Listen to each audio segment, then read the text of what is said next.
Hey! Hey, who's hey?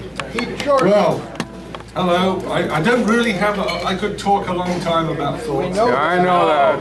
Yeah. But I really want to talk about what happened on Saturday in the Navakiran home for children in Kathmandu. We had an event at the Bedford's Place on Saturday afternoon, and I must say it was even though I helped to organise it, it was a great event. It was a great event. So just a little bit more about that. We had a lot of folks here, which I'll mention a bit later in my talk. I will mention a little bit. Okay, that's fine. I'll mention a little bit later. So Navakiran, we've been looking after for quite a while, well, for the last 2 or 3, 4 years. I had a minimum goal of raising about $8,000. That would take them over the top for the project they've started, and it'll take them to the finishing line, which I think we will be able to do this year now. So mentally, I had a goal of $10,000, thinking then we'd have another couple in the bank for the starting of another project, maybe. Well, this is very humbling for me. We raised $16,000. And even more came in today as I walked in. So thank you for everybody. So three words. When I was thinking about this Saturday night and Sunday and a bit of yesterday, 3 words popped into my mind, and I suppose this is a little bit of the thought. And the 3 words, it's like the 3G. I didn't have the time to think of 5G or even the 4G, but I thought of 3G. And the first word is goodness. The second is generosity, and the third is gratitude. So all those apply to this, to what happened on Saturday afternoon. And what I want to do now is to do a little bit of the gratitude and some of the thanks, and mention all the people that I can remember. If I've missed anybody, please put your hand up. These are the people that helped. Dave and June Bedford, they provided the facility and the food, and cooked the food. It was great. Members of the morning club actually helped a lot in parking cars and serving food and bits and pieces like that. Sonia Sheffield here in our club, she's not here today, she helped me a lot in the basic planning and the organization, etc. Her help was very useful. Angelica, God bless her over there, she helped us selling tickets for the raffle, which was very successful. And our president here promised she would actually wear the necklace, which my wife next week donated from Nepal. But there was another necklace, which I'll mention, from Cavalieri's Jewelers, and that went really well. And guess who won that? Miss Angelica over there. Peter won it. Yeah, he didn't really win it. He got the tickets from somebody else. So Dennis Gams won it. Oh, Dennis Gams won it. Okay, well, that's good. So Dennis from the Morning Club won it. So we had 2 great necklaces there, and thank you, Lance, very much for everything you did.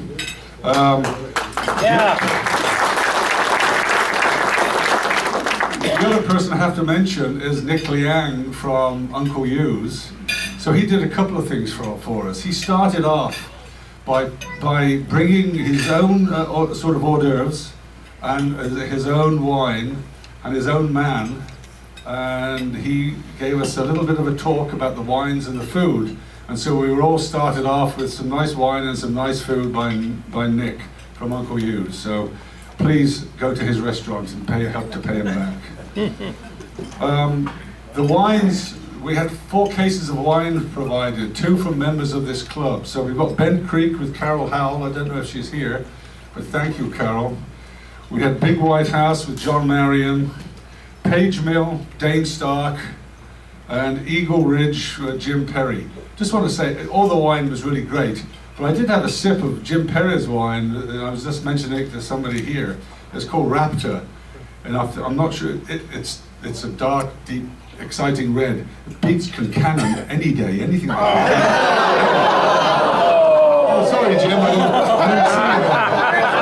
I didn't see you there, Jim, sorry. Did you hear that, Jim? Yeah, you heard it. Lads, thank you, and I'll thank my wife for providing the necklace that our president didn't speak. It was a turquoise thing I brought back from Nepal probably 15 years ago, and it's nice, isn't it? It's beautiful. Yeah, it's nice. The other people I really want to thank. There are many members of this club who donated and couldn't come to the Saturday event, but they donated. Some donated a lot of money, and some donated a medium amount of money. But it's all gratefully received and accepted. And there were several businesses in town who donated a fair bit of money, and I want to thank them. I'll mention Topcon. They've always been very good for us here. And I'll mention some of the morning club members who donated a significant amount. I won't mention their names, but that was always gratefully received.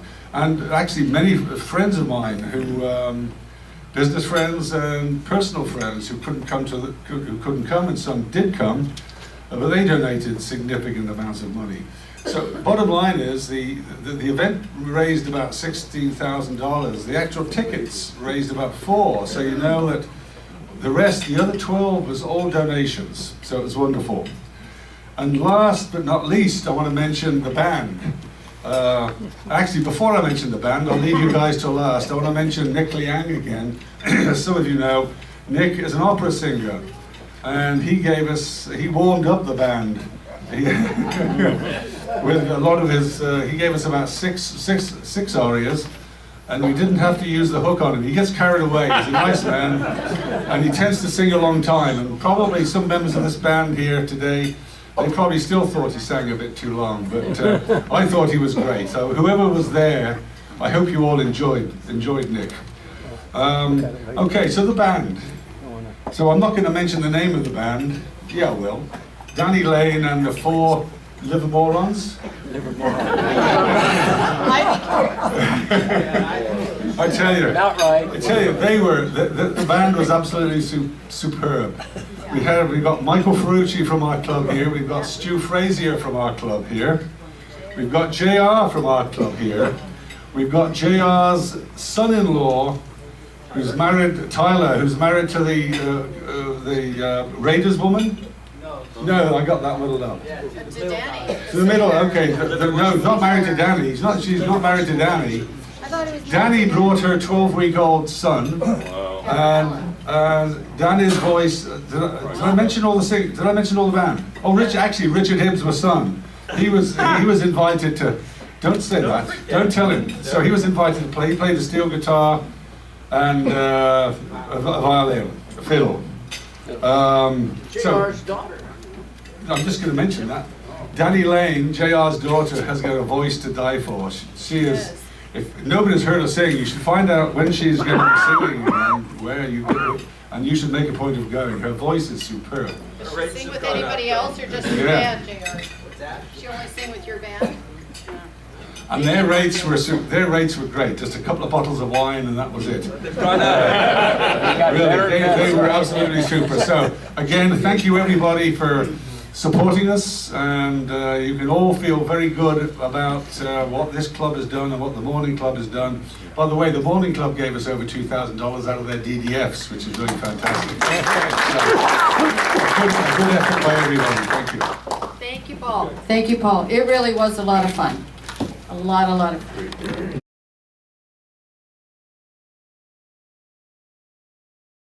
Well, I've been looking forward to this for some time. As you know, Rotary tries to stay engaged in the civic activities at pretty much all levels. And when Jackie Williams Cartwright said to me, gee, I've got some friends that work on the Alameda County Grand Jury, the civil grand jury stuff, maybe you should like to hear about that. And I thought, what a wonderful idea. So Karen Cross and Mary Harper actually came out to check us out a month or so ago, so they're well prepared for this audience. So today, Karen and her partner in this, Scott Law, are going to talk to us about the Alameda County Grand Jury. Now, I thought, rarely do you get an opportunity to see a name as wonderfully matched to the task as Scott Law. And my initial reaction was, that's the sort of name that would make Michael Ferrucci flee from the room to check his witness protection papers. So better than Joe. It's okay, you know?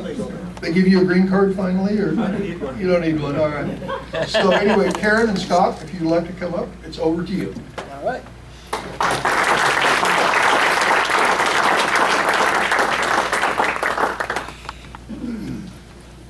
Okay.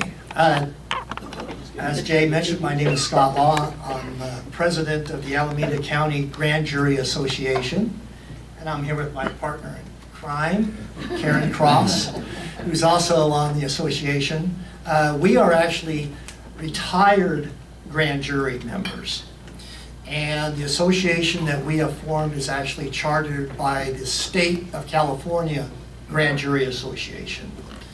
And about half, 30 of the counties in California have grand jury associations that support the grand jury. So very briefly, our mission is basically to publicize the grand jury, exactly to groups like this, and also to follow up on the grand jury reports and to try and goad the recipients of those reports to do what the grand jury asked them to do. So today, we're going to do a couple of things. Karen, I don't know if you have anything to add? No, that's it. So what we're going to do is we're going to have a 4.5-minute video that Alan's going to put up, and that is from the State Grand Jury Association, and is a general description of grand juries throughout the state of California. And then I have a 9 or 10-page PowerPoint type prezzo about the Alameda County Grand Jury Association.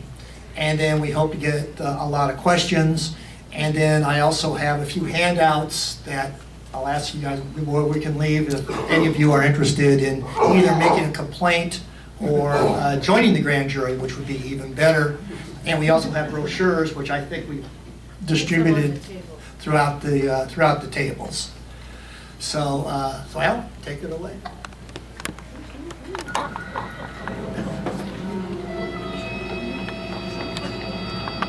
Just like Steven Spielberg. Your Honor, can you comment on the accusation filed by the county grand jury? The grand jury did an excellent investigation. Is it true that if upheld, the official would be removed from office? The official would be removed. Got it? I'm on that grand jury. While filing an accusation against a public official is our county grand jury's strongest tool, most of our work is done reviewing local government activities. We all know that California is a special place. One of the qualities adding to the uniqueness of our state is its citizens' ability to participate directly in their own governance. Every year, in California's 58 counties, a full-time grand jury is seated. Although this regular grand jury is empowered to hand down criminal indictments, in many counties that is handled by a special jury called for that single purpose. Unlike a trial jury or a criminal grand jury, this regular grand jury will serve for a full year. The jurors receive a small stipend and mileage reimbursement. It's a big commitment, but very rewarding.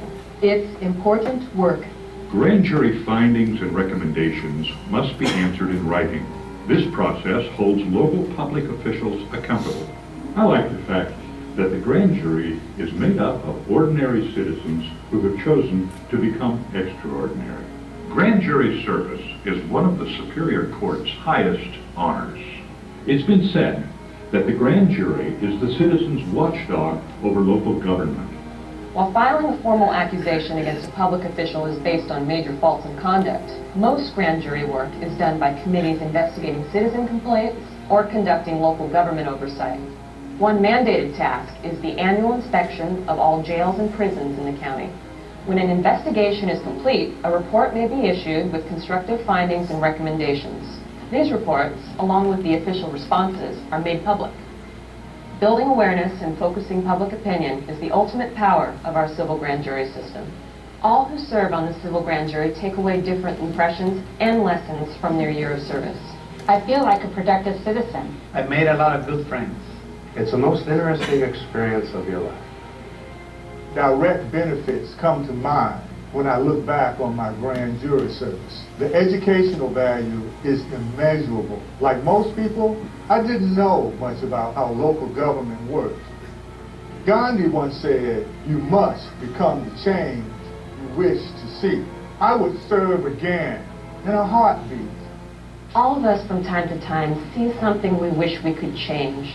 Serving on your county's grand jury is a chance to put that desire into action, to be an agent of change. Together, we can make a difference. It's paying back. It's paying forward.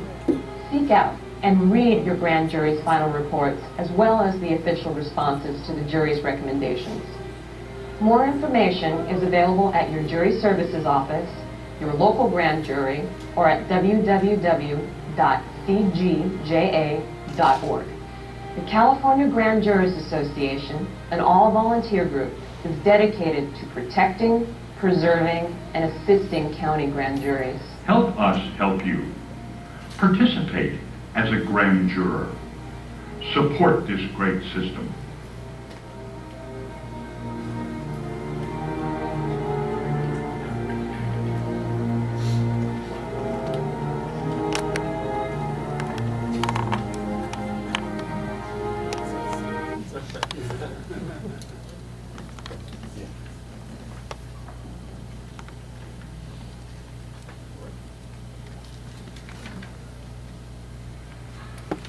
Okay, so now I'll get into the static presentation right here.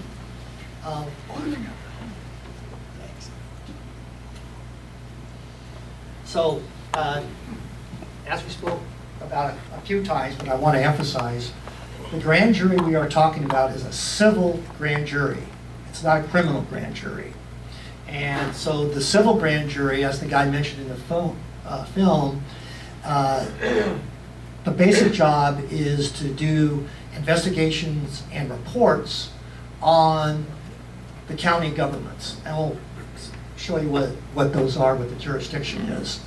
So very rarely the civil grand jury is called on to be a criminal grand jury, but that's rare and it's for very special cases.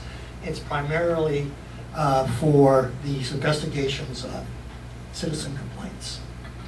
So our grand jury is the Alameda County Grand Jury. And this shows the local supervisorial districts. And as a highlight for this group, you notice number 1, right? So that is Haggerty's district. That's where you guys are. And one of the reasons we are so happy to be here, besides to see all of you, is we really need representation from District 1 and District 2 on the grand jury. And you'll see in the various statistics, the vast amount of applicants we get are from Oakland, Berkeley, Piedmont, and Alameda.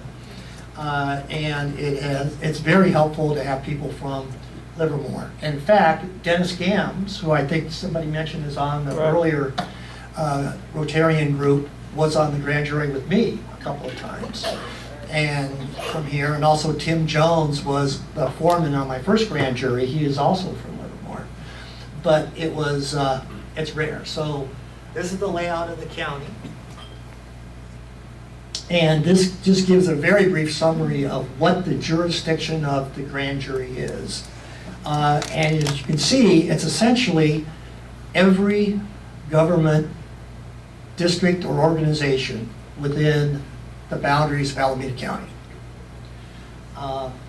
Clearly, there's the county itself, and then there's the cities within the county, and we have Oakland and Fremont as the larger cities in the county, but of course I think there's 14 total. 14 cities, and then there's a lot of special districts like BART, East Bay Mud, East Bay Regional Park System, the East Bay Regional Parks, for instance, has a $206 million operating budget, funded almost entirely by public money.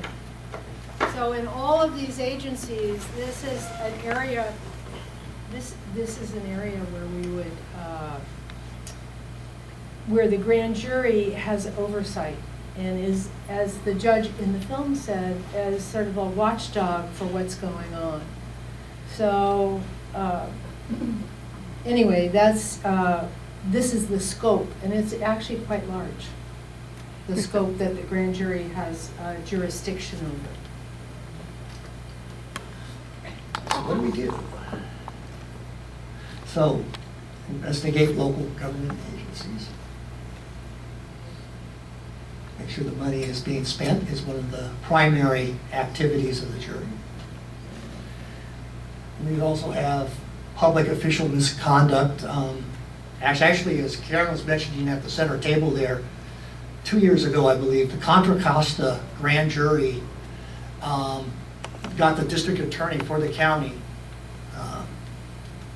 on trial. I don't know if he's in jail, but cashier. That was the Contra Costa grand jury that did that. That's pretty rare. And then the inspection of the public, of the jails. And also, as part of the investigations, the jurors will actually visit the facilities. That's certainly part of the activities. And local officials always have to come, if you're doing an investigation of something like jails, the sheriff or anyone that you might subpoena will come and testify to your investigative group. So.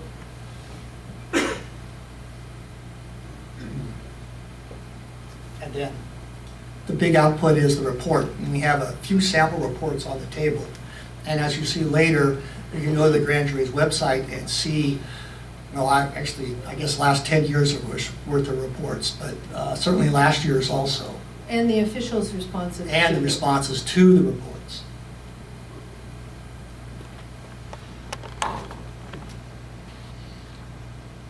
Okay, so this gives just a very brief summary of how the activities are actually done.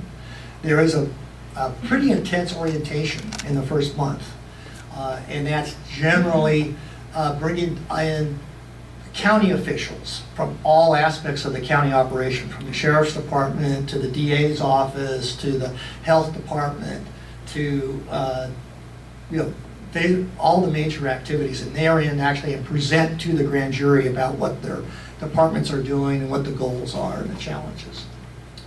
And then the grand jury will break into subcommittees. Got to have committees, and those are listed right here.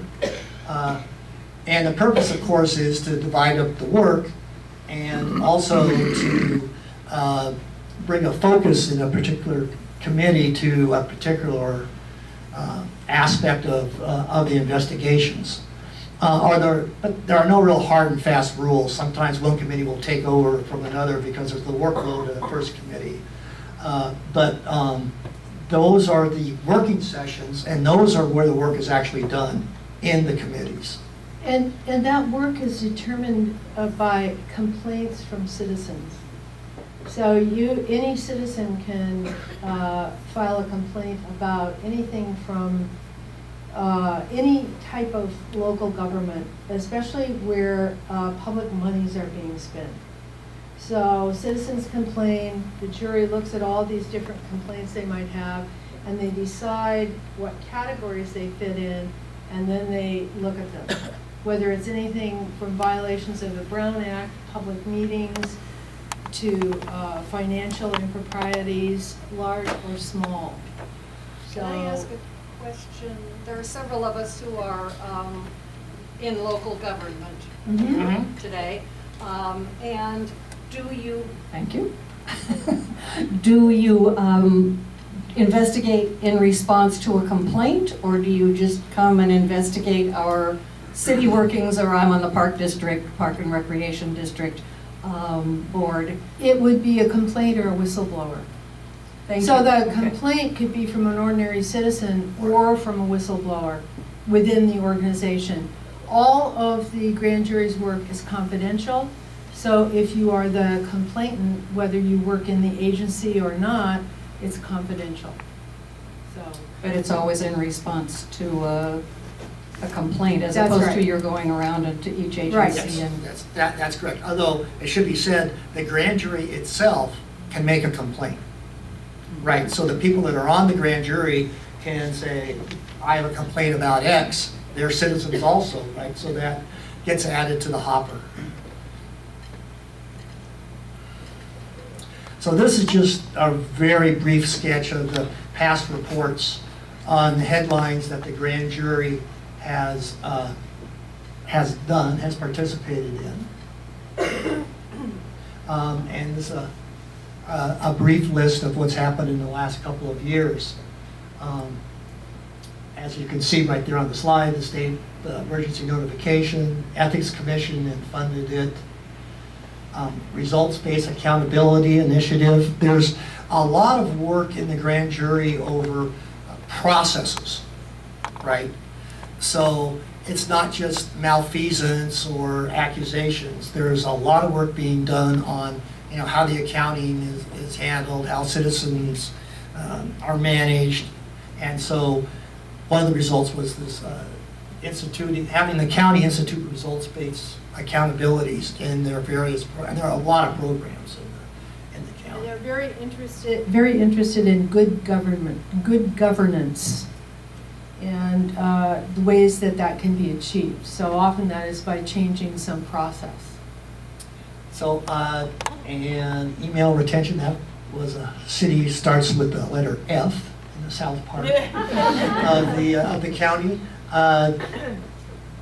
The DA, Rob, is especially proud of this second bullet that's up there. And this just came from the last report, 18, 19.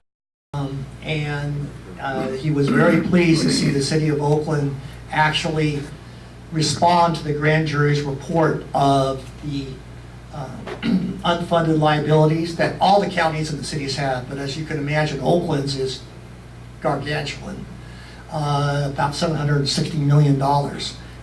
And as a result of the report, the city actually renegotiated contracts with the police and the fire. And if anybody knows anything about the politics in Oakland, that is massive to have that happen. So, and they actually cited the grand jury's reports in the city council meetings and in some of the negotiations as a basis for that. So that was a big home run. And then the Alameda Health System, which is very large also. So this is a big comprehensive list here. You have to go and dig into the details, hear the testimony. And as Karen said, the grand jury has the power to bring anybody it wants to testify before the grand jury. It's usually one of the committees, right? It's not the whole grand jury, but usually one of the committees. And the DA can, you know, issue a request. It's very, very seldom a actual subpoena. It's just a request, and it's always answered by whoever is requested.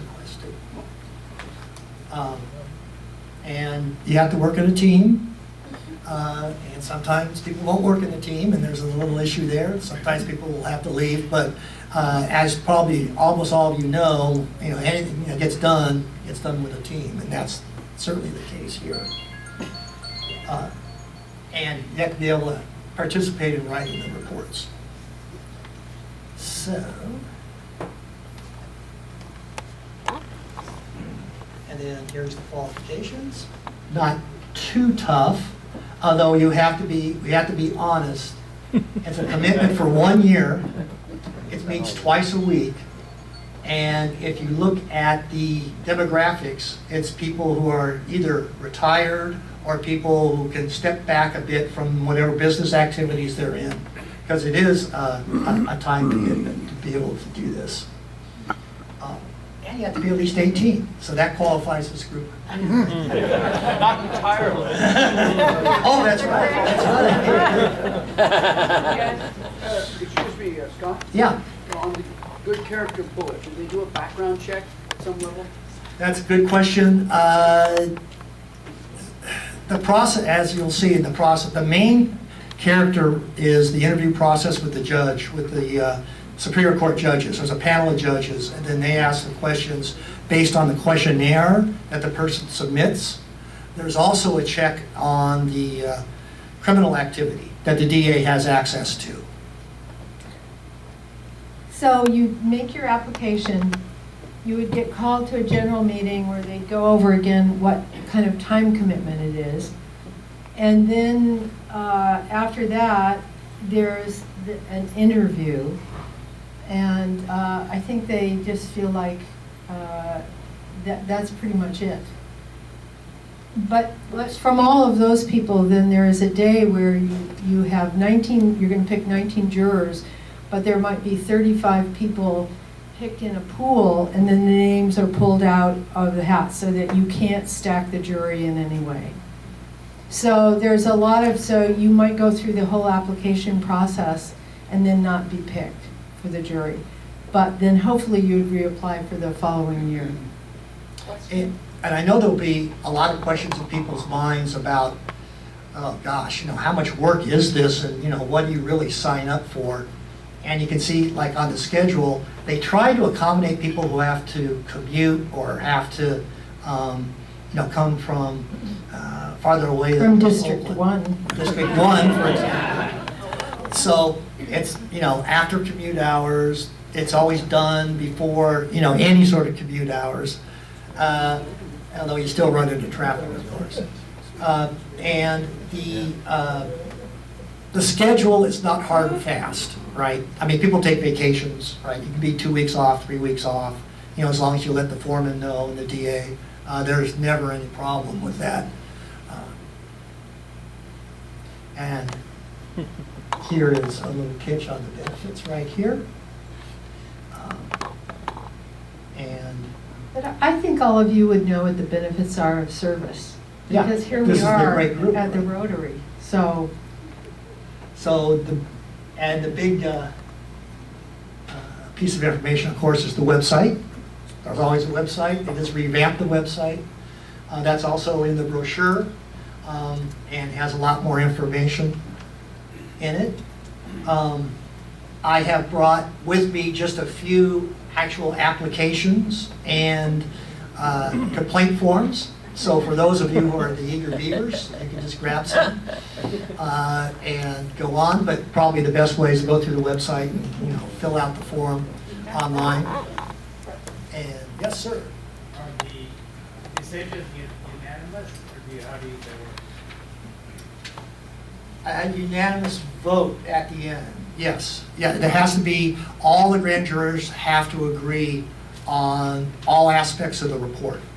And what happens is the committees will bring their reports back to the general group for review. And then the general group has to vote on it. So it's not just the people on the committee. They're presenting to the other grand jurors. If all of this starts from a citizen complaint, how and to whom does one complain? Well, I've got a lot. there are complaint forms.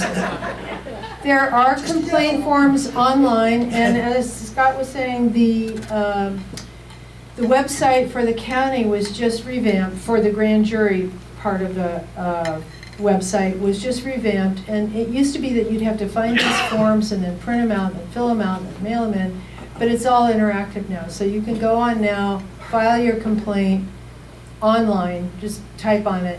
Scott also brought a couple of, with him, of complaint forms, and also to apply to be on the grand jury is the same thing. You can apply online. We have a couple of applications here, but the applications are easy to get.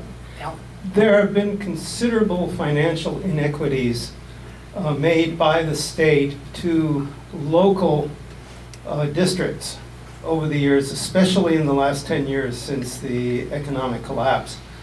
Does the grand jury have any influence over the state's actions? They seem to have forgotten about these things where they promised they would recompense these districts.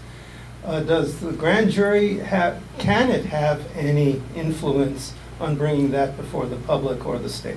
Yeah, that's a very good question, and the reality answer is no, because each of the grand juries are for the counties. And in fact, that's pretty funny because they have an annual meeting of the state, and one of the things that always comes up in the state is, can we convene a state-level grand jury? And that always gets squashed by the politicians. But a good time. Yes. Oh, see, two questions. The first is, you all are looking for 35 candidates, is that right? That's right. Okay. That's Second question, are complaints, whistleblowers, or members of the grand jury sheltered from libel suits? I think to a certain degree, they are. I'm not clear on that. Certainly the whistleblowers and the complainants are, because the grand jury always operates in secrecy. It's confidential. So your name would not come out. Although if you worked at an agency and you'd been complaining for months about something and then all of a sudden it popped up, people might be able to figure it out, but it wouldn't come out of the grand jury. Yeah, so- It's all confidential, but the legal liability I'm not sure about that. is, I don't think there is, because they make a very big deal out of how confidential it is. And so, for example, at the end of the grand jury session, all the working papers and all the draft reports are destroyed. So that if there is a legal action, the only information that person can get is what's in the grand jury report. And if you look at the grand jury report, there's never names mentioned. It's a supervisor at a certain county or a city council member. And I've never heard of that happening. I mean, I asked Rob that, and never heard of that. and the grand jury process is enshrined in the California State Constitution. So it's been a long time, and I don't think there's any record of that ever happening. We have one more question. Actually, it's two-part. The first is like approximately how many inquiries do you get each year? And secondly, how many of them are what you consider frivolous, and what percentage ends up being that? Of the complaints? Yes. Well, I know that I can only speak for the year that I was on the jury. There were a lot of complaints, and we did spend a considerable amount of time reviewing the complaints. So there were way more complaints than we could handle. Yes. So you're never short of citizens who feel that something's gone awry. But it's true that if you don't participate, well, let me rephrase that. If you do participate, you can have an influence over what your local government and the agencies that inform your daily life, what they do. So I think it's really worthwhile. Absolutely. Thank you. Well, thank you very much. I'm hoping I know there's people that have questions, then maybe you'll stay for a few minutes after and answer questions? Okay, and before you go, there's a couple of things. You could take turns if you want. You have a bottle of wine and a bottle of olive oil in here, and I think they should decide, they should have to make a choice. Who gets what? All right. All right. That's $500? Yeah, something like that.